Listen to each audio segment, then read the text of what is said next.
لله نحمده ونستعينه ونستغفره ونؤمن به ونتوكل عليه ونعوذ بالله من شرور أنفسنا ومن سيئات أعمالنا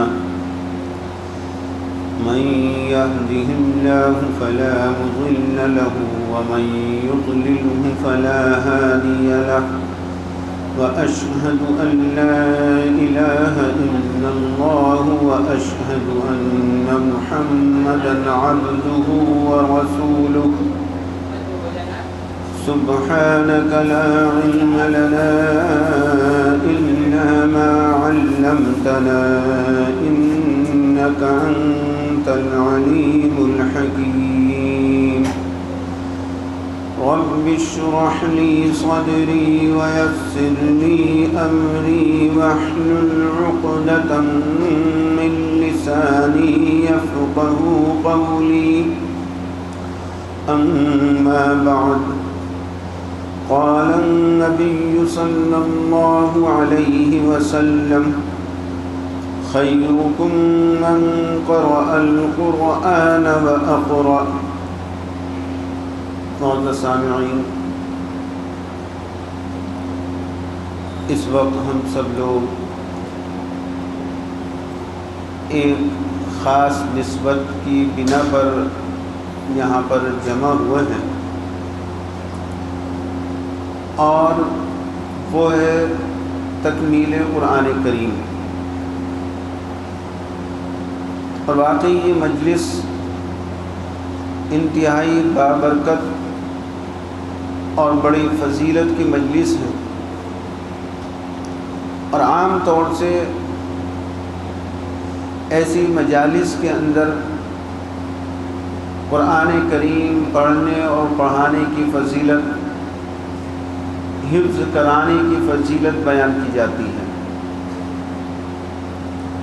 لیکن میرے عزیزوں دوستوں، میرے شیخ محی السنہ حضرت مولانا شاہ ابرار الحق صاحب نور اللہ مرقدہ ایک بات فرمایا کرتے تھے کہ دیکھیے، عالم دین کی مثال ایسی ہے جیسا کہ جسمانی ڈاکٹر کی. اور ڈاکٹر وقت اور تقاضے کو اور بیماری کو دیکھ کر دوا دیتا ہے. اب مثال کے طور پر دیکھیے، اس وقت ٹھنڈے پانی کی کیا اہمیت ہے ہمارے یہاں پر، کتنی قدر ہے ٹھنڈے پانی کی. لیکن ابھی 1 سال پہلے چلے جائیے، 2 سال پہلے چلے جائیے، چاہے وہ گرمی کا زمانہ چل رہا تھا یا کیسا بھی زمانہ چل رہا تھا، لیکن کوئی آدمی ٹھنڈا پانی پینے کے لیے تیار نہیں تھا.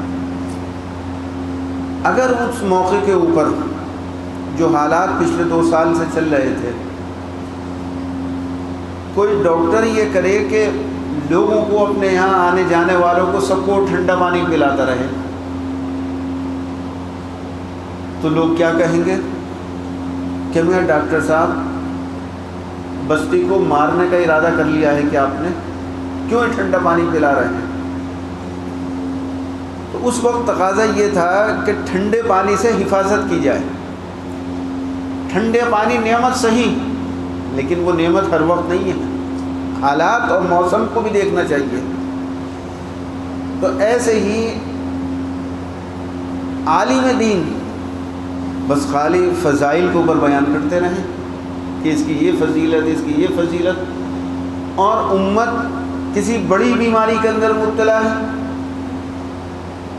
اس کے علاج کی ضرورت ہے، اس کی طرف توجہ نہیں دلا رہے، قوم کی رہنمائی نہیں کر رہے کہ اس وقت کا تقاضا کیا ہے، قوم کو کیسے رہنا چاہیے. تو آپ بتائیے کیا کہیں گے؟ جیسے وہاں ڈاکٹر ٹھنڈا پانی پلا رہا تھا تو اس کو ناپسند کر رہے تھے، ایسے ہی عالم دین اگر صرف فضائل بیان کرتا رہے گا اور ضرورت اور تقاضے کے اعتبار سے مسائل نہیں بیان کرے گا تو یہ بھی لوگوں کے ساتھ بھی زیادتی ہوگی. اس لیے میں اس وقت میں فضائل نہ بیان کر کے اس وقت میں قوم کی انتہائی ضروری جو چیز ہے، جس کی طرف ہر خاص اور عام کی توجہ ہونا چاہیے، اس کا اہتمام کرنا چاہیے، میں صرف وہ آپ کے سامنے عرض کروں گا۔ پہلی جو چیز ہے سب سے زیادہ،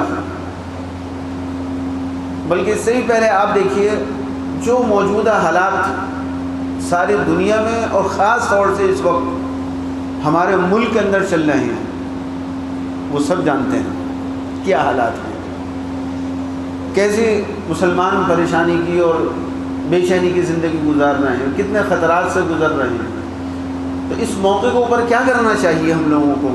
اب میں یہاں بیٹھ کر کے فضائل بیان کر دوں اور یہ رہنمائی نہ کی جائے تو کتنی بڑی زیادتی کی بات ہوگی۔ اس لیے اصل مجھے آپ حضرات کے سامنے اس بات کی طرف توجہ دلانا ہے کہ اس وقت میں امت کے لیے کیا چیز ضروری ہے۔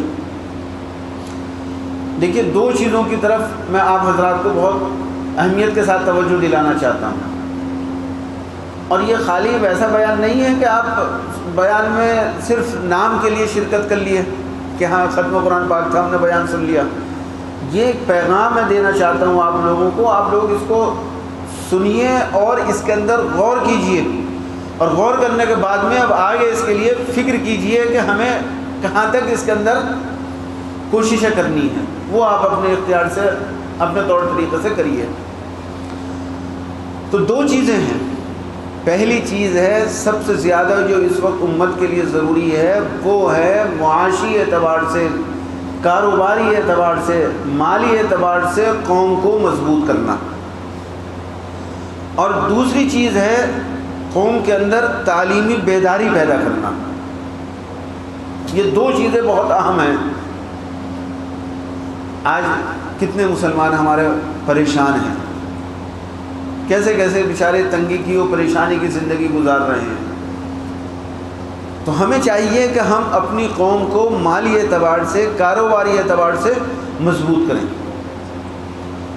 اور وہ مضبوطی کیسے ہوگی؟ دیکھیے عام طور سے ہم لوگ صدقات کی فضیلت سنتے ہیں علماء سے کہ صدقہ کرنے کی بڑی فضیلت آئی ہے، خوب خیرات کرنا چاہیے، خوب صدقے کرنا چاہیے۔ سب سے پہلے آپ اس نقطے کو سمجھیے، صدقہ کرنے کی فضیلت ہے، اہمیت ہے، اور صدقے کے اندر اللہ تعالیٰ نے یہ طاقت اور پاور رکھی ہے کہ اگر کوئی آسمانی آفت آنے والی ہوتی ہے تو صدقے کی برکت سے اللہ تعالیٰ اس کو روک دیتی، اور اگر کوئی مصیبت پریشانی آئی ہوئی ہوتی ہے تو آپ کے صدقہ خیرات کرنے سے وہ مصیبت پریشانی دور ہوتی۔ یہ تو ہے سب سے پہلی چیز۔ لیکن اب یہ فضیلت سن کر کے ہم لوگوں نے کیا کر رکھا ہے؟ اب دیکھیے کتنے بھکاری ہماری قوم کے اندر ہو گئے ہیں۔ ہمارے ہندوستان کے اندر ہماری کتنی % آبادی ہے مسلم؟ معلوم ہے 20-25%، اور بھکاری ہمارے دنیا کے اندر کتنے % ہے؟ آپ دیکھتے ہیں غیروں کو کمی یا نگینے میں مانگتے ہوئے کہ غیر مسلم بھیک مانگتا پھر رہا ہو، اور ہمارے مسلمانوں کو بھیک مانگنے والوں کی لائن لگی پڑی ہے۔ عورتیں برقعوں کے اندر بھیک مانگنے کے لیے لائن لگائے ہوئے، صبح سے شام تک خود آپ لوگوں کے گھروں میں کتنی عورتیں آتی ہوں گی بھیک مانگنے کے لیے، کتنے مرد آتے ہوں گے بھیک مانگنے کے لیے۔ ایک سلسلہ چل رہا ہے، اور ہم لوگوں نے کیا کر رکھا ہے؟ صدقہ خیرات کی فضیلت سن کر کے ہر آنے والے کو 10 روپے 5 روپے دے رہے ہیں، یہ سوچ کر کے کہہ رہے 5 روپے دے دو، چلو 10 روپے دے دو۔ تو آپ 10 روپے اور 5 روپے ان کو دے رہے ہیں خیرات کے اور صدقوں پہ، اور ان کے وہ 10-5 روپے دن بھر میں کتنے جا کر کے بیٹھ جاتے ہیں کہ ایک اچھا کمانے والا بھی جلدی سے اتنا نہیں کما پاتا جتنا یہ لوگ کما لیتے ہیں۔ پھر اس کا نقصان کیا ہوتا ہے کہ جب آپ کو گھروں کے اندر کام کے لیے ضرورت پڑ رہی تو کام کرنے کے لیے نہیں ملیں گی۔ جس سے کہیں گے کام کرنے کے لیے کہ صاحب میں تو بیمار ہوں، مجھے تو یہ تکلیف ہے، مجھ سے کام نہیں ہوتا، وہ کام کرنے کے لیے تیار نہیں۔ مزدوری پر رکھیں گے آپ، وہ آدمی کام کرنے کے لیے تیار نہیں۔ کیوں وہ مزدوری کرے گا؟ وہ یا ملازمت کرے گی عورت، جب اس کے پاس میں صبح سے لے کر شام تک اس سے زیادہ کمائی ہو رہی ہے۔ تو ہم یہ 5-5 10-10 روپے دے کر اپنی قوم کو مفلس بنا رہے ہیں، محتاج بنا رہے ہیں۔ ایک زمانہ تھا کہ مسلمان کسی کے سامنے ہاتھ پھیلاتے ہوئے غیرت محسوس کرتا تھا، اس کے اندر کی انسانیت گوارا نہیں کرتی تھی کہ وہ کسی کے سامنے ہاتھ پھیلا کر کے بھیک مانگے۔ فاقہ کرنا پسند تھا لیکن بھیک مانگنا پسند نہیں تھا۔ لیکن آج خوب بھکاری نظر آ رہا ہے ہماری قوم کے اندر۔ تو ایک تو اس بات کے اوپر فکر کریں کہ اس طرح کا یہ سلسلہ بند کریں۔ ایسے ہی مدرسے کے لوگ آ رہے ہیں رسیدیں لے کر کے، پتہ نہیں کون ہے، کہاں کا ہے، کیا ہے، اور آپ یہ سوچ کے چلو 100 روپے 50 روپے کی رسید کٹوا لیں، کیا جا رہا ہے، اپنے زکوٰۃ کا پیسہ دے دے کر کے خراب کر رہے ہیں، پتہ نہیں کہاں کے کیسے لوگ آ رہے ہیں۔ تو یہ چیزیں بند ہونی چاہیے۔ آپ کی یہ ذمہ داری ہے کہ آپ اپنے صدقے کو، اپنے زکوٰۃ کو اس کے ضرورت مندوں میں صرف کیجیے۔ سب سے پہلے آپ کے رشتہ داروں کے اندر دیکھیے، آپ کے رشتہ داروں میں کوئی ضرورت مند تو نہیں ہے۔ آدمی 1000 روپے نکال کر غربا میں تقسیم کر دے گا، لیکن اس کی بہن غریب ہے، اس کا بھائی غریب ہے، اس کے گھر کے اندر بیماری ہے، اس کے پاس علاج کے لیے پیسے نہیں، اس کی مدد کرنے کے لیے تیار نہیں، اس سے ناراضگی ہے، تعلقات ختم ہیں۔ جبکہ اسلام یہ کہہ رہا ہے کہ سب سے پہلے آپ کو اگر مدد کرنی ہے تو اپنے رشتہ داروں کے اندر، اپنے بہن بھائیوں میں، اپنے خاندان میں اگر کوئی ضرورت مند ہے تو آپ اس کی مدد کیجیے، اس کو صدقہ خیرات دیجیے۔ اور اس کو اگر شرم آئے لیتے ہوئے کہ صاحب بھائی ہمارا رشتہ دار ہمارا صدقہ خیرات ہمیں دے رہا، تو آپ کیا ضرورت ہے صدقہ خیرات ظاہر کرنے کی؟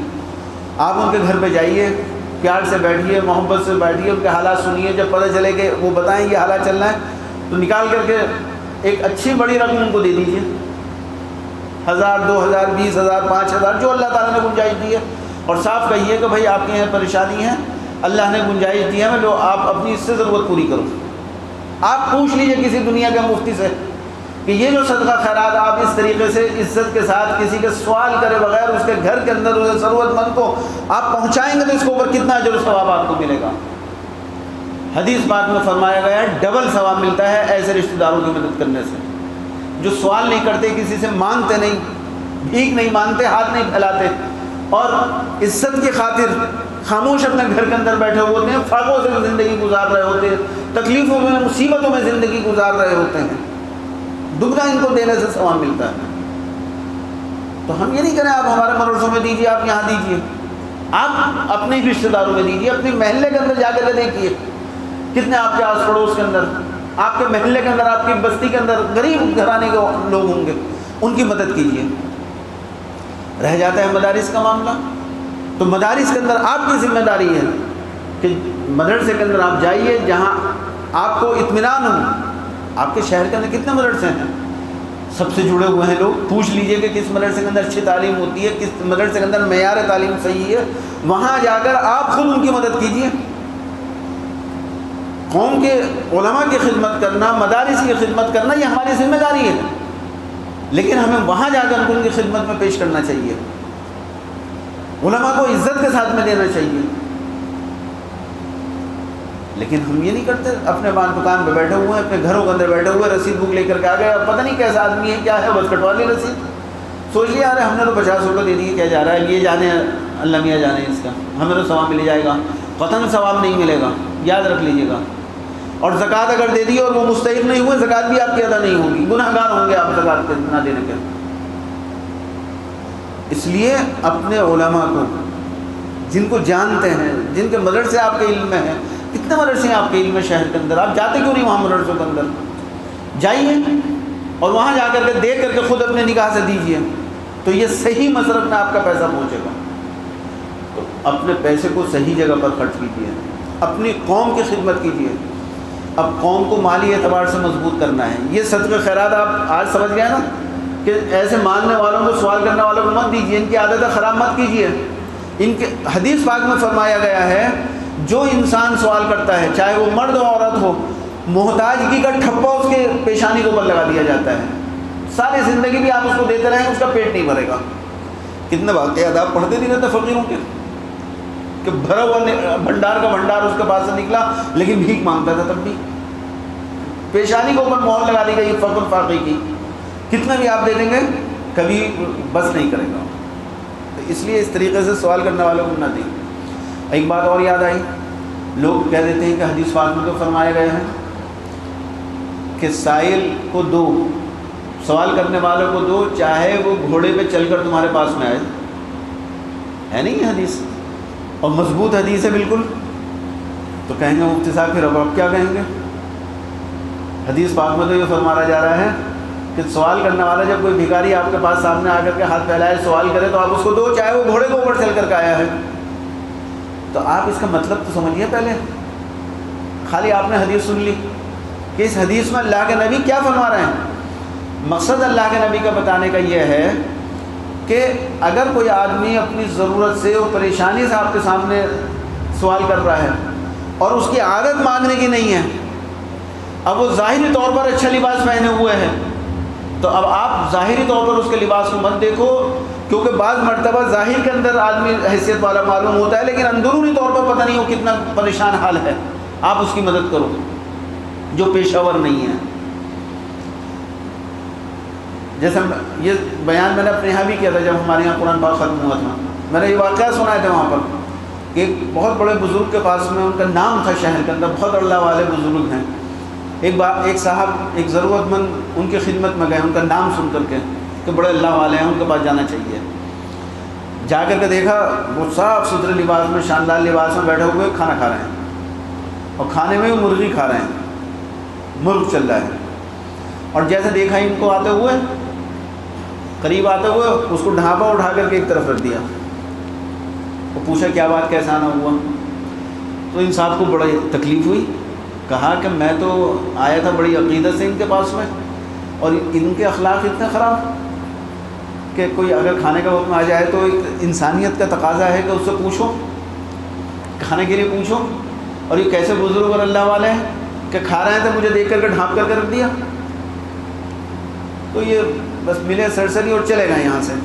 اور جس نے ان سے تعریف کی تھی کہ بہت بڑے بزرگ اور اللہ والے ہیں، ان سے جا کر کے شکایت کی کہ آپ غلط فہمی میں مبتلا ہیں، ان کے اخلاق تو بہت زیادہ خراب ہیں، بڑے بد اخلاق انسان ہیں، کہاں آپ نے مجھے بھیج دیا تھا؟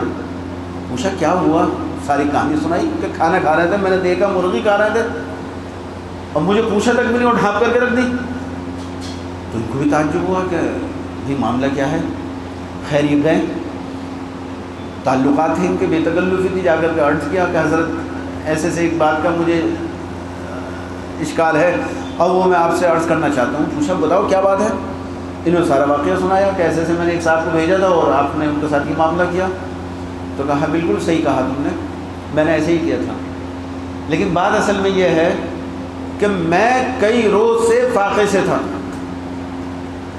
اور اب حالت یہ ہو گئی تھی کہ اگر میں کھانا نہ کھاتا تو میری جان نکل جاتی، مر جاتا میں بھوک سے اور فاقوں سے۔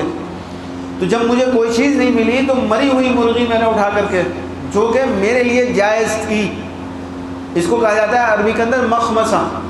فقہا نے لکھا ہے کہ مخمصے کی حالت میں مردار جائز ہوتا ہے، یعنی اگر اتنا بھوکا آدمی ہو کہ اس کے پاس کھانے کے لیے نہیں ہے اور اب جان جانے کا اندیشہ ہے، مر جائے گا بھوک اور پیاس سے، تو ایسی صورت کے اندر اس کے لیے جائز ہے کہ مردار کھا لے، اور اتنا کھائے گا کہ جتنی جان بچ سکے، پیٹ بھر کا نہیں کہ ڈکارے آئیں بعد میں بھی، یہ بھی یاد رکھیے گا۔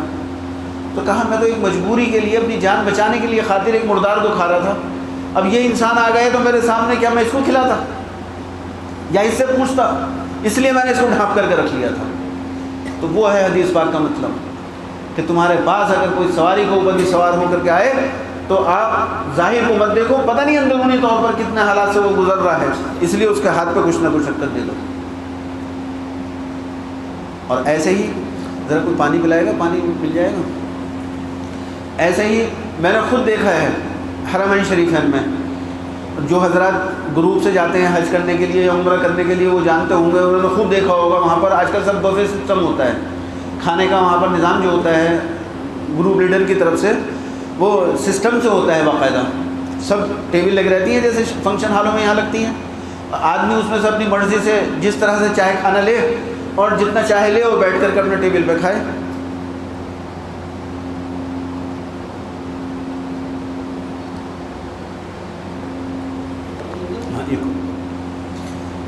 تو میں ایک مرتبہ رمضان میں حرمین شریفین میں تھا، اکثر میں ایسا ہو جاتا تھا کہ لیٹ ہو جاتا تھا کھانا کھانے پہنچنے میں، تقریباً وہ نمٹ رہا ہوتا تھا کھانا، اور پھر کھانا لیا، لے کر کے بیٹھ کر کے کھا رہے ہیں، پھر کھا کر کے پھر ایک چائے وائے بھی لے لیتے تھے، تو چائے بھی پی رہے ہیں بیٹھے ہوئے، اتنی دیر میں وہ کھانا اٹھانا شروع کر دیتے تھے۔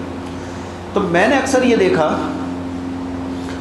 کہ جب کھانا اٹھانے کا نمبر آتا تھا تو ہمارے گروپ لیڈر کھڑے ہوتے تھے اور ایک پٹھانی سوٹ کے اندر شاندار کپڑا پہنا وہ ایک آدمی کھڑا ہوا ہے کونے میں، انہوں نے ساری ڈشوں کے اندر سے کھانا پولیتھینوں کے اندر ڈالا اور اس کو پیک کیا اور بڑی پولیتھین کے اندر وہ سارے کھانے رکھ کر اس آدمی کے ہاتھ میں دے دیا کرتے تھے، وہ ساری ڈشیں خالی کر دی، صاف کر دیا اور وہ آدمی لے کر کے چلا جاتا۔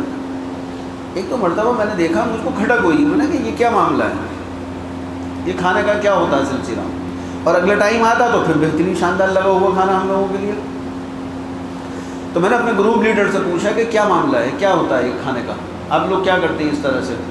تو انہوں نے مجھ کو بتایا کہ بات اصل میں یہ ہے مفتی صاحب، یہ کھانا جو بچ جاتا ہے ہمارے لیے تو کسی کام کا نہیں ہے، ہم تو اس کو اٹھا کر کے کچرے کے ڈبے میں ڈال دیں گے جو بچا ہے کھانا، اگلے ٹائم پہ چونکہ تازہ کھانا آنا ہے۔ تو اب یہ کھانا بیکار جاتا تھا، تو یہاں جو قریب میں بستیاں ہیں غریب لوگوں کی، وہ لوگ یہاں پر آ کر کے مل لیتے ہیں ہم لوگوں سے، اور وہ یہ کہتے ہیں کہ یہ کھانا جو آپ لوگوں کا گروپ کا بچ جاتا ہے وہ آپ ہمیں پولیتھین میں پیک کر کے دے دیا کیجیے، یہ ہم اپنی بستی میں لے جا کر کے غریبوں میں تقسیم کر دیں گے، ضرورت مندوں کے لیے کام میں آ جائے گا آپ کا یہ کھانا۔ تو ہم بھی سوچتے ہیں کہ پورے میں پھینکنے سے اچھا ہے کہ ان غریبوں کے کام میں آ جائے کھانا، تو اس لیے ہم ان کو دے دیتے ہیں، تو یہ غریب اور ضرورت مند ہوتے ہیں۔ تو جس کو ہم یہ دیکھ رہے ہیں مدینہ پاک کے اندر، مکہ مکرمہ کے اندر، وہ پٹھانی سوٹ میں پاکستانی بہترین کپڑے پہنے کھڑا ہے، لیکن وہ حقیقت میں اندر سے غریب ہے، ضرورت مند ہے، وہ محتاج ہے کھانے کا، تو ان کو کھانا دیا جا رہا ہے۔ تو ایسے لوگوں کو میرے عزیز دوستو فرمایا گیا حدیث پاک میں کہ اگر وہ کسی بھی طریقے سے آ کر کے سوال کر رہے ہیں تو آپ اس کے ظاہر کو مت دیکھو، ان کی مدد کرو۔ ان لوگوں کے لیے تھا یہ حکم، نہ کہ ان پیشہ ور لوگوں کے لیے جنہوں نے دھندا یہ بنا لیا ہے کہ روزانہ گشت پہ نکلے ہوئے ہیں، آج اس محلے کی پٹی کور کرنی ہے، کل کو ادھر کور کرنی ہے، پرسوں کو ادھر کرنی ہے، اور پھر 10-15 دن کے بعد میں آپ کی پٹی کا پھر دوبارہ راؤنڈ آ جائے گا۔ تو یہ پیشہ ور لوگوں کے لیے بنا ہے سوال کرنا۔ حضرت والا تھانوی نور اللہ قدہ نے لکھا ہے اگر ایسے پیشہ ور لوگوں کو آپ اپنے خیرات زکوٰۃ دیں گے اور بھیک دیں گے تو آپ کو حرام کا گناہ ملے گا، ثواب نہیں ملے گا۔ تو اس لیے خیال کیجئے، اپنے لوگوں کو مضبوط کیجئے کاروباری اعتبار سے، جو بیمار ہیں ضرورت مند ان کو دیجیے گھر پر جا کر، اور دوسرے کاروباری اعتبار سے آپ کے پڑوس میں دیکھ رہے ہیں کہ ایک بیچارہ ٹھیلے والا ہے، ایک رکشہ والا ہے، ایک مزدور ہے، اور بیچارہ تنگی کی زندگی گزار رہا ہے، پریشانی کی زندگی گزار رہا ہے، تو اب آپ یہ نہیں کہ 200-400 روپے دے کر کے اس کی مدد کر دیں، بلکہ آپ کم سے کم 5-10 ہزار روپے دے کر کے اس کو مضبوط کر دیجئے کہ وہ اپنے کاروبار کو تھوڑا سا اچھا کر لے۔ ٹھیلے کے اوپر وہ ایک سبزی بیچتا تھا، 5,000 روپے اس کو دے دیجئے کہ بھائی آئٹم بڑھاؤ، ذرا سبزیاں زیادہ رکھو اپنے پاس میں، تو زیادہ سبزی رکھے گا زیادہ نفع ہوگا۔ تو ایسے لوگوں کی آپ مدد کیجئے۔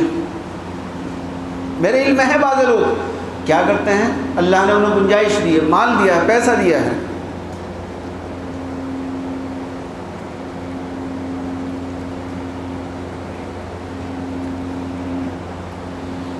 تو روپیے جیب میں ڈال کر کے نکل جائیں گے۔ وہ کسی رکشہ والے کو دیکھیں گے کہ ہاں یہ سنجیدہ باوقار اور فیملی والا آدمی کمزور حالات کا لگ رہا ہے، اس کی رکشہ میں بیٹھ کر نکل جائیں گے اسٹیشن کے لیے کہ اسٹیشن چلو، اور راستے میں اس کے حالات معلوم کرنے شروع کریں گے کہ کتنے بچے ہیں تمہارے، کیا کیا کرتے ہو، کیسے زندگی گزار رہا ہو۔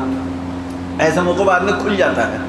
اس نے بتایا کہ ہاں صاحب اتنے بچے ہیں اور میں اتنے اس میں کما لیتا ہوں، اتنے ایسی زندگی گزر رہی ہے۔ حالات سن لیں گے، جب دیکھیں گے کہ ہاں یہ آدمی سنجیدہ ہے، فیملی والا ہے، ضرورت مند ہے، تو اترتے وقت اس کو اٹھا کر کے 5,000 2,000 روپے اٹھا کر کے دے دیں گے کہ جاؤ یہ تم رکھ لو، اپنی ضرورت پوری کرنا اور اس سے بچوں کے لیے کچھ چیز بنا دینا۔ تو میرے میں عزیز و دوستوں، ہم ایسے عزت دار آدمی کو جو محنت کر کے کما رہا تھا، اس کی محنت کے اندر اگر تعاون کر دیں گے، کتنے دل سے وہ ہمیں دعائیں دے گا۔ یہ بھکاریوں کو نہ دے کر کے ہم نے ایسے محنتی آدمی کو جو شان کی خاطر، آن کی خاطر سوال نہیں کرتا لوگوں سے، پسینہ پسینہ ہو کر کے پیسہ کماتا ہے، ہم ان کو پیسہ دے کر کے زیادہ ان کی دعائیں لے لیں۔ لیکن افسوس تو ہمیں یہ ہوگا کہ جتنے بڑے مالدار ہم ہوں گے نا، تو اتنے ہی اگر لڑتے ہوئے نظر آئیں گے کھڑے ہو کر، تو کس سے؟ رکشہ والے سے، ٹھیلے والے سے، سبزی والے سے مول بھاؤ کر رہے ہوں گے کہ پیاز 20 روپے نہیں 15 روپے لگا لو، اور 18 روپے لگا لو، 2 روپے اور 3 روپے کی خاطر۔ اور جب جائیں گے ہوٹل کے اندر کھانا کھانے کے لیے بل آئے گا ہزاروں روپے کا، تو 150 روپے ٹرپ والے کو دے دیں گے شان بنانے کے لیے، صاحب بڑے ہی غصہ آئے ہیں نا، بڑی کار میں آئے ہیں، قیمتی کار میں بیٹھ کر کے، حیثیت ہے ہماری، تو 100 روپے تو عام طور سے ٹرپ میں دے دیے جاتی ہیں۔ اور ان ٹھیلے والوں سے، ان سبزی بیچنے والوں سے یہاں 2-2 روپے 3-3 روپے کی خاطر لڑ رہے ہیں۔ بڑے بڑے آدمی ہرا دھنیا کہیں گے فری میں ڈال دو بھائی، اتنا ساری سبزی لے لی، 5 روپے کا ہرا دھنیا نہیں خریدیں گے، وہ چاہیں گے فری میں دے دیں ہرا دھنیا میں، مرچی وہ فری میں ڈال لیں، اس کو نہیں کہہ دیں گے کہ 5 روپے لے الگ سے اس کے لے لیں۔ تو آپ ان لوگوں کی مدد کیجئے، ان کو مضبوط کیجئے، ایک بات ہو گئی۔ دوسری چیز یہ ہے کہ تعلیمی اعتبار سے آپ لوگوں کو مضبوط کیجئے۔ تعلیم کے اندر دونوں تعلیم ہیں، چاہے کوئی بچہ مدرسے کے اندر پڑھ رہا ہو یا وہ بچہ عصری تعلیم حاصل کر رہا ہو، اسکول کالج میں پڑھ رہا ہو، وہ غریب ہے، وہاں کا خرچہ برداشت نہیں کر سکتا بیچارہ، ٹیوشن کی فیس نہیں برداشت کرتا، کورس نہیں لا سکتا، یا اور جو ضروریات ہیں کالج کی وہ پوری نہیں کر سکتا، آپ کا علم میں ہے۔ اور بہت سارے لوگ ایسے ہوتے ہیں کہ ان کے پاس بیچاروں کے پاس فارم بھرنے کے لیے پیسے نہیں ہوتے۔ یہ تو آپ ذرا یہ کام کریں گے، لگیں گے تو آپ کو پتہ چلے گا کہ آپ اسکول کالج میں پڑھنے والوں کو بھی سب کو مالدار مت سمجھیے، ان کے پاس ٹیوشن کی فیس دینے کے لیے پیسے نہیں ہوتے۔ تو آپ کو پتہ چل جائے کہ ایک بچہ محنتی ہے، بڑا صلاحیت والا ہے، پڑھتا ہے، تو آپ اس کی فیس دے دیجئے کہ چلو تمہارا ٹیوشن پڑھو جا کر ترقی کرو، ہم تمہارے ٹیوشن کی فیس دے دیں گے، آپ کے ایڈمیشن کے اندر پیسے کی گنجائش نہیں ہے، ہم ایڈمیشن کرا دیتے ہیں، تم پڑھو۔ تو آپ اس کو معمولی مت سمجھیے کہ صاحب یہ تو دنیا حاصل کر رہا ہے، ارے وہ روزگار کرے گا، کل کو کمائے گا، اپنے پیڑوں پر کھڑا ہو کر کے اپنا روزگار حاصل کرے گا، تو آپ اس کے لیے ذریعہ بننا ہے روزگار کا، تو آپ اس کی تعلیم کی فکر کیجیے۔ تو چاہے اسکول کا پڑھنے والا ہو یا مدرسے کا پڑھنے والا ہو، آپ ان کا تعاون کیجیے، پڑھائی کے اندر مضبوط کیجیے، تو کل کو کسی کے سامنے ہاتھ نہیں پھیلائے گا وہ۔ دوسرے اعتبار سے ضروری ہے کہ ہم اپنی قوم کو مضبوط کریں تعلیم کے اندر، اور بھائی کچھ بھی نہیں کر سکتے، نہ آپ کے پاس اتنا ہے خدا نخواستہ کہ آپ لوگوں کی ضرورتوں کو پورا کریں، اور نہ آپ کے پاس میں اتنا ہے کہ تعاون کریں، تو کم سے کم اتنا تو کر ہی سکتے ہیں کہ دعائیں کر لیں قوم کے لیے، اس میں بھی کچھ خرچ ہو جائے گا۔ ہم سے تو یہ بھی نہیں ہوتا کہ ہم قوم کے لیے دعائیں کر لیں۔ یہ مبارک ایام چل رہے ہیں، اس میں دعائیں قبول ہوتی ہیں۔ صحیح بتائیے ایمانداری سے، آپ نے کتنی مرتبہ قوم کے لیے رو رو کر اللہ کے سامنے دعا کی ہے کہ اللہ اس وقت میں امت مسلمہ پریشان ہے، ہر اعتبار سے پریشانی کے دور سے گزر رہی ہے، قوم کے حال کے اوپر رحم فرما دیجیے۔ کتنی دعائیں آپ نے قوم کے لیے کی ہیں۔ اپنی دعاؤں سے فرصت نہیں ہوتی کہ اللہ میاں کاروبار میں ترقی دے دیجئے، نوٹ دے دیجئے، مکان بن رہا ہے جلدی سے اس کو بنوا دیجئے، فلاں گاڑی چاہیے، وہ گاڑی نکل کر آئی ہے، ابھی وہ گاڑی لینی ہے، وہ گاڑی دلوا دیجئے، اسی کو مانگتے مانگتے ہی اپنا ٹائم پورا ہو جاتا ہے، قوم کی فکر کا موقع ہی نہیں ملتا ہمیں۔ اللہ کے واسطے کم سے کم قوم کے لیے دعائیں کریں۔ دعا وہ عجیب چیز ہے میرے عزیز دوستوں کہ کایا پلٹ دیتی ہے، حالات بدل لیتی ہے، اور اللہ کے یہاں پر بہت تیزی سے جا کر کے قبول ہوتی ہے۔ تو ہم کچھ بھی نہیں کر سکتے تو اپنے قوم کے لیے کم سے کم دعاؤں کا اہتمام کریں۔ ایک دعا کا واقعہ سنا کر کے میں بات کو ختم کرتا ہوں، اور دعا ہوگی بس اب اس کے بعد انشاءاللہ۔ ایک سعودیہ کا واقعہ ہے۔ سعودی کے اندر ایک سعودی بیمار ہو گئے، اور ایسے بیمار ہو گئے کہ کوما میں پہنچ گئے۔ اب کوما میں پتہ ہے آدمی کتنی ہمت کرے گا، کب تک ہاسپٹل میں رکھ کر اس کے خرچے کو برداشت کرے گا، سال 2 سال 3 سال، پھر اس کے بعد تو ڈاکٹر بھی کہہ دیتے ہیں کہ بھائی آپ اجازت دیں، ہم ان کی آکسیجن ہٹائیں، اور یہ سب مشینیں جو لگا رکھی ہیں ہٹائیں، تو ان کی دور تو خود بخود نکل جائے گی اور کلیئر لائن ہو جائے گی اوپر جانے کے لیے، راستے صاف خود ہو جائیں گے یہ مشینیں ہٹاتے ہی۔ تو وہ بھی تشکیل کرنی شروع کر دیتے ہیں گھر والوں کی کہ آپ اجازت دیجیے اب ہم یہ مشینیں ہٹا دیں، اور آدمی بھی تھک جاتا ہے کب تک ہم ان کی خدمت کریں گے۔ لیکن ایک سعودی بیمار ہوئے، اور ان کی ایک بیوی ہے اور ایک بیٹا ہے، انہوں نے تہیہ کر لیا تھا کہ ہم کچھ بھی ہو جائے ان کا علاج کراتے رہیں گے، اور جب تک ہوگا علاج کرائیں گے۔ اور اس حالت کے اندر ان کو 14 سال گزر گئے، 14 سال کوما کے اندر۔ لیکن اس 14 سال کے عرصے میں کوئی ایک دن بھی ایسا نہیں گزرا کہ جس دن وہ ماں، اس کے بیوی اور اس کا بیٹا دونوں کے دونوں ہاسپٹل میں جاتے ہوں، وہاں جا کر کے اس کی جو ضروریات تھی، صفائی ستھرائی کرنی تھی، دونوں مل کر کے آتے تھے روزانہ جا کر کے۔ 14 سال کے بعد اچھا ڈاکٹر نے بھی یہ چاہا، بہت کہا، اس کی کوششیں کی کہ بھائی دیکھیے آپ کب تک آتے رہیں گے یہاں پر، اور یہ کمرہ بھی گھرا ہوا ہے، بیڈ بھی گھرا ہوا ہے، آپ اجازت دیں ہم یہ مشین ہٹا دیں اب ان کی، اب انہیں جانے دیجیے اللہ میاں کے پاس میں۔ انہوں نے منع کر دیا کہ نہیں، ہرگز ایسا نہیں ہوگا، ہم ان کی خدمت کریں گے اور ہمیں امید ہے کہ ایک دن یہ صحت یاب ضرور ہوں گے۔ نتیجہ یہ ہوا کہ 14 سال کے بعد میں اللہ نے وہ دن دکھایا کہ جب دونوں کے دونوں ماں بیٹے ہاسپٹل پہنچتے ہیں تو دیکھا کہ وہ بیٹھے ہوئے ہیں، ان کی خوشی کے ٹھکانے نہیں رہے کہ 14 سال کے بعد میں مریض اٹھ کر کے بیٹھ گیا ہے۔ ڈاکٹر آئے، بہت مبارکباد دی اور کہ ماشاءاللہ آپ کو بہت مبارک ہو کہ آپ کا مریض اٹھ کر کے بیٹھ گیا اور ماشاءاللہ صحت ہو رہی ہے ان کی، بہتر ہو رہے ہیں یہ اور ٹھیک ہو جائیں گے اب انشاءاللہ۔ تو پھر ڈاکٹروں نے کہا اچھا ایک بات بتائیے کہ ہم نے اتنی استقامت کسی کی آج تک نہیں دیکھی جو آپ دونوں کی دیکھی ہے کہ 14 سال تک کوئی دن آپ کا ناغہ نہیں ہوا یہاں آنے سے، اور آخر آپ نے کیا کرا ہے جو مریض کو شفا ہوئی ہے، چونکہ ہمیں حالات اور آثار سے تو جان رہے تھے کہ کوئی گنجائش نہیں تھی اب ان کے ٹھیک ہونے کی، بس آپ کی ضد کی وجہ سے ہم لوگوں نے چھوڑ رکھا تھا۔ تو اس وقت میں اس عورت نے اور بیٹے نے ایک بات بتائی، وہ بتانی ہے مجھ کو، آپ کو دیکھیے اگر یہ کریں گے تو کیا رنگ لاتی ہے دعا۔ بیوی نے کہا کہ میرا معمول یہ تھا کہ میں جب یہاں آتی تھی اور یہاں سے واپس جاتی تھی ان کی خدمت کر کے تو 2 رکعت نماز پڑھ کر کے بارگاہ الہی میں دعا کرتی تھی کہ اللہ مجھے آپ سے امید ہے کہ آپ میرے شوہر کو ایک دن مجھے صحت یاب دکھائیں گے، ان کی موت نہیں آئے گی جب تک کہ ان کو میں کھڑا ہوا صحت یاب نہ دیکھ لوں، اور میں دعا کرتی تھی۔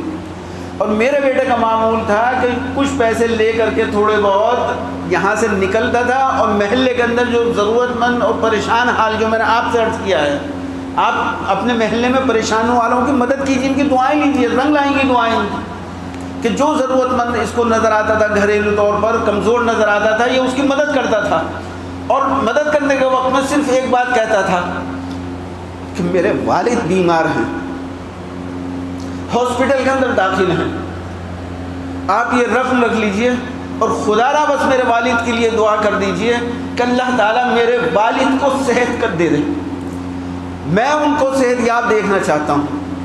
تو اس بچے نے گھر گھر جا کر لوگوں کی مدد کر کے غریبوں کی دعائیں لی ہیں۔ 2 کام ہم نے کیے ہیں، دعا غریبوں کی لینا اور اللہ کے سامنے ہاتھ پھیلا کر کے دعا مانگنا۔ تو نتیجہ یہ ہے آج اللہ تعالیٰ نے ہمیں یہ دن دکھایا ہے اور ہمارا مریض آج ہمارا ٹھیک ہو گیا ہے۔ سمجھ میں آئی بات؟ اس طریقے سے اگر ہم تعاون بھی نہیں کر سکتے قوم کا، اتنے حالات ہمارے نہیں ہیں، تو بھائی خدا را کم سے کم قوم کے لیے دعا کرو کہ اللہ تعالیٰ اس قوم کے اوپر جو حالات اس وقت میں گزر رہے ہیں اللہ تعالیٰ ان حالات کو درست فرمائے، اور اللہ تعالیٰ سے مانگو انشاءاللہ العزیز اللہ تعالیٰ عطا فرمائیں گے۔ اور بڑوں کی باتیں بڑی ہوتی ہیں میرے عزیزوں، تو ایک بہت نقطے کی آپ کو بات بتانے جا رہا ہوں اس وقت میں۔ دعا تو ہم لوگ سب مانگتے ہیں، اور محدثین نے بھی لکھا ہے کہ دعا مانگنے کا آداب میں سے یہ ہے کہ پہلے اللہ تعالیٰ کی حمد کی جائے، اللہ تعالیٰ کی تعریف بیان کی جائے، پھر نبی علیہ الصلوۃ والسلام کے اوپر درود السلام پڑھا جائے، اور پھر اس کے بعد میں اپنی حالت اور اپنی ضرورت کو رکھا جائے، تو انشاءاللہ العزیز اللہ تعالیٰ دعا قبول کریں گے۔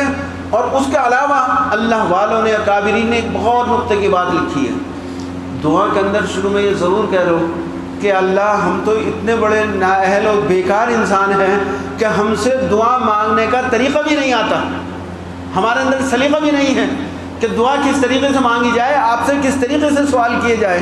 تو جب آپ اس طریقے سے اللہ تعالیٰ سے کہہ کر کے دعا مانگو گے تو اللہ تعالیٰ تمہارے دل کے اندر دعا کے الفاظ ڈالیں گے، اور ایسے الفاظ الہامی الفاظ ہوں گے کہ ان الہامی الفاظ سے آپ جب دعا کریں گے اللہ دعا تمہاری قبول کریں گے۔ حدیث پاک میں فرمایا گیا ہے اللہم انی اسألک خیر المسئلہ وخیر الدعاء وخیر الاجابہ، اے اللہ میں آپ سے سوال کرتا ہوں بہترین دعا مانگنے کا کہ آپ مجھے بہترین دعا سکھا دیجئے، اور بہترین طریقے سے آپ اس دعا کو میری قبول بھی کر لیجئے۔ یہ دعا کر کے آپ مانگیں گے انشاءاللہ العزیز، پھر دیکھو کیسے اللہ تعالیٰ آپ کی دعائیں قبول فرمائیں گا۔ بس دعا کر لیجئے اللہ تعالیٰ ہم سب کو صحیح طریقے پر مسلمانوں والی زندگی گزارنے کی توفیق عطا فرمائے، اور قوم کا درد اور قوم کی فکر ہم سب کو کرنے کی توفیق عطا فرمائے۔ صرف اپنے پیٹ کے لیے اور اپنے لیے جینے والا انسان نہ بنائے، وہ تو جانور بھی پیٹ پال رہا ہے اپنا، تو قوم کا درد جب تک ہمارے دل کے اندر نہیں ہوگا تب تک کوئی بات پیدا نہیں ہوگی۔ وآخر دعوانا الحمد للہ رب العالمین۔ الحمد للہ رب العالمین الرحمن الرحیم مالک یوم الدین والصلاة والسلام علی سید الانبیاء والمرسلین محمد وعلی آلہ واصحابہ اجمعین۔ ربنا ظلمنا انفسنا وان لم تغفر لنا وترحمنا لنكونن من الخاسرین۔ ربنا لا تزغ قلوبنا بعد إذ هديتنا وهب لنا من لدنك رحمة إنك أنت الوهاب۔ اللهم إنك عفو تحب العفو فاعف عنا۔ ربنا هب لنا من أزواجنا وذرياتنا قرة أعين واجعلنا للمتقين إماما۔ رب ارحمهما كما ربياني صغيرا۔ ربنا آتنا في الدنيا حسنة وفي الآخرة حسنة وقنا عذاب النار۔ اللهم إنا نسألك من خير ما سألك منه نبيك محمد صلى الله عليه وسلم ونعوذ بك من شر ما استعاذ منه نبيك محمد صلى الله عليه وسلم وأنت المستعان وعليك البلاغ ولا حول ولا قوة إلا بالله۔ یا اللہ ہم سب کے گناہوں کو معاف فرما، یا اللہ ہم سب کو اپنا صحیح قوی تعلق نصیب فرما، یا اللہ سنت کے مطابق زندگی گزارنے کی توفیق عطا فرما، حضور کی ایک ایک سنت سے محبت اور عشق پیدا فرما، یا اللہ سارے عالم کے اندر امن امان قائم فرما، یا اللہ تمام مسلمانوں کی عزت کی، آبرو کی، جان کی، مال کی، ایمان کی، عقائد کی حفاظت فرما، یا اللہ تمام مسلمانوں کی پریشانیوں کو دور فرما، یا اللہ تمام مراکز دینیہ کی جملہ شرور فتن آفات سے حفاظت فرما، تمام دینی خدام کو اخلاص کے ساتھ کام میں مشغول رہنے کی توفیق عطا فرما اور ہر ایک کی خدمات کو قبول فرما۔ اے میرے مولا کریم، آپ کے سامنے ہم ہاتھ پھیلائے ہوئے ہیں، اے میرے مولا کریم، یہ قرآن کریم کی تکمیل کا موقع ہے۔ اے اللہ، آپ کے نبی علیہ السلام نے فرمایا ہے ختم قرآن پاک کے موقع پر دعائیں قبول ہوتی ہیں۔ اے میرے مولا کریم، نبی کی بات کے صدقے طفیل میں ہماری ان دعاؤں کو قبول فرما لیجئے۔ یا اللہ، قرآن کریم پڑھنے کا اور سننے کا جو حق تھا وہ تو ہم سے ادا نہیں ہو پایا ہے۔ اے میرے مولا کریم، جو بھی لفظش اور خطا ہوئی ہے آپ اپنے فضل و کرم سے اس کو معاف فرما دیجئے۔ یا اللہ، اپنے کرم سے، اپنی رحمت سے اس کو قبول فرما لیجئے۔ یا اللہ، جیسا بھی پڑھا گیا ہے، جیسا بھی سنا گیا ہے، اے میرے مولا کریم، آپ کا کلام ہے، آپ کے نبی نے اس موقع پر دعا قبولیت کا وعدہ فرمایا ہے۔ میرے مولا کریم، اپنے فضل و کرم سے ہماری ان دعاؤں کو قبول فرما لیجئے۔ یا اللہ، آپ کے نبی نے تو خود فرمایا ہے، یا اللہ ہم سے مانگنے کا سلیقہ نہیں آتا، یا اللہ ہم سے معلوم نہیں کہ کیا مانگنا چاہیے کیا نہیں مانگنا چاہیے، یا اللہ الفاظ بھی ہمیں معلوم نہیں آپ سے مانگنے کے کیا الفاظ ہیں۔ اے میرے مولا، بس آپ کے سامنے ہم بھکاریوں نے ہاتھ پھیلا دیے ہیں۔ اے اللہ، دنیا کے اندر کسی کے سامنے کوئی آدمی ہاتھ پھیلاتا ہے تو وہ اس کو دے دیتا ہے، کسی کے در پہ جا کر کے پڑ جاتا ہے تو دروازہ کھولتا ہے تو اس کو کچھ نہ کچھ دے دیتا ہے۔ اے میرے مولا کریم، آج آپ کے سامنے، آپ کے گھر کے اندر ہم ہاتھ پھیلائے ہوئے ہیں، یا اللہ آپ سے رحم کی، مغفرت کی بھیک مانگ رہے ہیں۔ اے میرے مولا کریم، ہم پر رحم فرما دیجئے، یا اللہ ہم سب کی مغفرت فرما دیجئے، یا اللہ ساری امت کے حال کے اوپر رحم فرما دیجئے، یا اللہ ہمارے اعمال کے اعتبار سے ہمارے اوپر ظالم حکمرانوں کو مسلط نہ فرمائیے۔ لا تسلط علینا من لا یرحمنا، لا تسلط علینا من لا یرحمنا، لا تسلط علینا من لا یرحمنا۔ اے اللہ ہمارے اوپر ایسے ظالم حکمراں مسلط نہ فرمائیے جو ہم پر رحم نہ کریں۔ اے اللہ جو ہمارے ساتھ میں عدل و انصاف کا معاملہ نہ کریں۔ یا اللہ ایسے حکام مسلط نہ فرمائیے جو قوم کو اور ملک کو تباہی کی طرف لے جانے والے ہوں۔ اے میرے مولا کریم، جو ناانصافی ظلم کرنے والے ہوں، زیادتیاں کرنے والے ہوں، اے میرے مولا کریم اپنے فضل و کرم سے ایسے حکمراں مسلط فرمائیے جو عدل اور انصاف کرنے والے ہوں، ملک کو اور قوم کو ترقی کی طرف لے جانے والے ہوں۔ اے میرے مولا کریم، جو بیمار ہیں ان کو شفائے کاملہ عاجلہ عطا فرما دیجیے۔ یا اللہ جو مقروض ہیں ان کے قرضے کی ادائیگی کے انتظامات غیب سے فرما دیجیے۔ یا اللہ جو کاروبار کی طرف سے پریشان ہیں انہیں حلال برکت والی عزت والی راحت والی روزی عطا فرما دیجیے۔ اے میرے مولا کریم جو بیمار ہیں ان کو شفاء کاملہ عاجلہ مستمرہ عطا فرما دیجیے۔ یا اللہ جو لوگ ناجائز مقدماتوں میں پھنسے ہوئے ہیں، جیلوں کے اندر بند ہیں، اے میرے مولا اپنے فضل و کرم سے ان کے چھٹکارے کی صورت غیب سے مہیا فرما دیجیے۔ یا اللہ امت بڑی پریشان ہے، امت کا حال پر رحم فرما دیجیے۔ یا اللہ کرم فرما دیجیے۔ یا اللہ ہمارے ماں باپ کے اوپر رحم فرما دیجیے۔ یا اللہ ہمارے والدین کو فلاح دارین سے سرفراز فرما دیجیے۔ اے میرے مولا کریم ہمارے ماں باپ کو بیماری کی نعمت سے صحت کی نعمت سے تبدیل فرما دیجیے۔ یا اللہ ان کے سائے کو ہمارے سروں پر تادیر بعافیت قائم فرما دیجیے۔ یا اللہ ہمیں ان کی خدمت زیادہ سے زیادہ کرنے کی توفیق عطا فرما دیجیے۔ ان کی بے ادبی اور بے احترامی سے ہماری حفاظت فرما دیجیے۔ اے میرے مولا کریم جن کے ماں باپ اس دنیا سے جا چکے ہیں ان کی مغفرت فرما کر ان کے درجات کو بلند فرما دیجیے۔ یا اللہ ہمارے بہن بھائیوں کو، اعزاء اقربا کو، دوست احباب کو اور جو ہم سے محبت اور تعلق رکھتے ہیں میرے مولا کریم ان سب کو فلاح دارین سے سرفراز فرما دیجیے۔ یا اللہ ہر طرح کی خیر و برکت ان کے گھروں کے اندر نازل فرما دیجیے۔ یا اللہ ہمارے بچوں کو بھی ہر طرح کی بیماریوں سے، حادثات سے، آفات سے، آزمائشوں سے محفوظ اور معمون فرما دیجیے۔ یا اللہ ہمارے بچوں کو دین اسلام کی خدمت کے لیے قبول فرما لیجیے۔ یا اللہ ہمارے بچوں کو ہماری آنکھوں کا ٹھنڈک بنا دیجیے۔ یا اللہ ہر طرح کی عافیت کا خیر کا معاملہ ہمارے بچوں کے ساتھ میں فرما دیجیے۔ یا اللہ ہماری زندگی تو گزر ہی گئی ہے جیسی بھی گزر گئی ہے، لیکن میرے مولا کریم ہماری اولادوں کے سامنے اور ہماری آنے والی نسلوں کے سامنے بہت سارے فتنوں کا چیلنج ہے۔ میرے مولا کریم ہمارے بچوں کی ہماری نسلوں کی حفاظت فرمانا۔ یا اللہ ان کی دستگیری فرمانا۔ یا اللہ ان کی روزی کی اور ان کی ہر طرح کی راحت کی فکر آپ فرمانا۔ اے میرے مولا کریم ان کے ایمان کی حفاظت فرمانا، ان کو ابتلا سے، آزمائش سے محفوظ اور معمون فرما دینا۔ یا اللہ ہمیں اپنے بچوں کے ساتھ بار بار حرمین شریفین کی حاضری سے مشرف فرما دیجیے۔ یا اللہ جو لوگ وہاں جانے کا ارادہ کرتے ہیں ان کے پاس میں بھی اسباب نہیں ہے، اپنے فضل و کرم سے ان کے لیے اسباب مہیا فرما دیجیے۔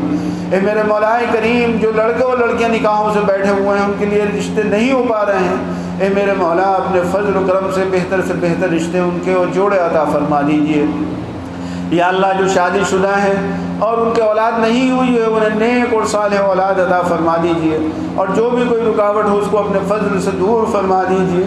یا اللہ جن شوہر بیویوں کے درمیان میں آپس میں محبتیں نہیں ہو پا رہی ہے، مزاجی موافقت نہیں ہو پا رہی ہے، یا اللہ آپس میں ان کے دلوں کے اندر محبت پیدا فرما دیجیے اور ہر ایک کو دوسرے کے حقوق ادا کرنے کی توفیق ادا فرما دیجیے۔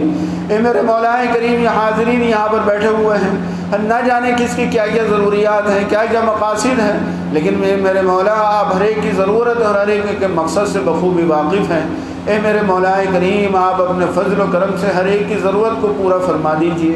یا اللہ اس بستی کو بھی ہر طرح کی عافیت نصیب فرما دیجیے، ہر طرح کے شر فتنے سے اس بستی والوں کو محفوظ اور معمون فرما دیجیے۔ یا اللہ جتنی ہم نے دعائیں کی ہیں محض اپنے فضل و کرم سے حضرت نبی کریم صلی اللہ علیہ وسلم کے صدقے طفیل میں ہماری ان دعاؤں کو قبول فرما لیجیے۔ سبحان ربک رب العزت عما یصفون وسلام علی المرسلین والحمد للہ رب العالمین۔